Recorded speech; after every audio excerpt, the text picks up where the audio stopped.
സംസ്ഥാനത്ത് മഴ കനക്കുന്നു. തിരുവനന്തപുരം, കൊല്ലം, പത്തനംതിട്ട ജില്ലകളിൽ ഓറഞ്ച് അലർട്ട് പ്രഖ്യാപിച്ചു. 11 ജില്ലകൾക്ക് യെല്ലോ അലർട്ടും നൽകിയിട്ടുണ്ട്. കേരള, കർണാടക, ലക്ഷദ്വീപ് തീരത്ത് ഇന്ന് മത്സ്യബന്ധനത്തിന് വിലക്കുണ്ട്. കൂടുതൽ വിവരങ്ങളുമായി ശ്രീനന്ദ ചേർന്നുണ്ട്. ശ്രീനന്ദ, എങ്ങനെയാണ് മഴ മുന്നറിയിപ്പ്?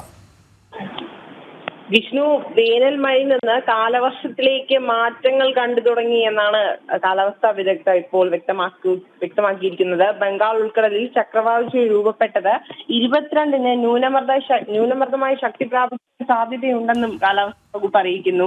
അതുപോലെ തന്നെ കേരള, കർണാടക, ലക്ഷദ്വീപ് തീരങ്ങളിൽ ഇന്നു മുതൽ 20 വരെ മത്സ്യബന്ധനത്തിന് വിലക്കുകളുണ്ട്. അതുപോലെ തന്നെ ഇന്ന് വൈകുന്നേരം മത്സ്യത്തൊഴിലാളികളോട് കടലിൽ പോകുന്നത് ഒഴിവാക്കണമെന്ന് കൂടി കാലാവസ്ഥാ വകുപ്പ് അറിയിക്കുന്നുണ്ട്. കാരണം തിരുവനന്തപുരം, കൊല്ലം, പത്തനംതിട്ട ജില്ലകളിൽ ഇപ്പോൾ ഓറഞ്ച് അലർട്ടാണ് പ്രഖ്യാപിച്ചിരിക്കുന്നത്. മറ്റ് ജില്ലകളിൽ യെല്ലോ അലർട്ടുമാണ്.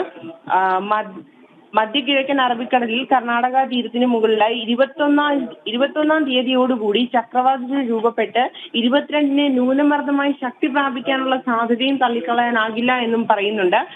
എന്തായാലും സംസ്ഥാനത്ത് വരും ദിവസങ്ങളിൽ ഒറ്റപ്പെട്ട ഇടങ്ങളിൽ ഇടിമിന്നലോടുകൂടിയ ശക്തമായ മഴയ്ക്ക് ഉണ്ടെന്ന് തന്നെയാണ് കാലാവസ്ഥാ വകുപ്പ് അറിയിക്കുന്നത്. അതോടൊപ്പം 30 മുതൽ 40 കിലോമീറ്റർ വരെ വേഗതയിൽ കാറ്റിനും സാധ്യതകളുണ്ട് എന്നാണ് ഇപ്പോൾ നമുക്ക് ലഭ്യമാകുന്ന വിവരമെന്ന് പറയുന്നത്.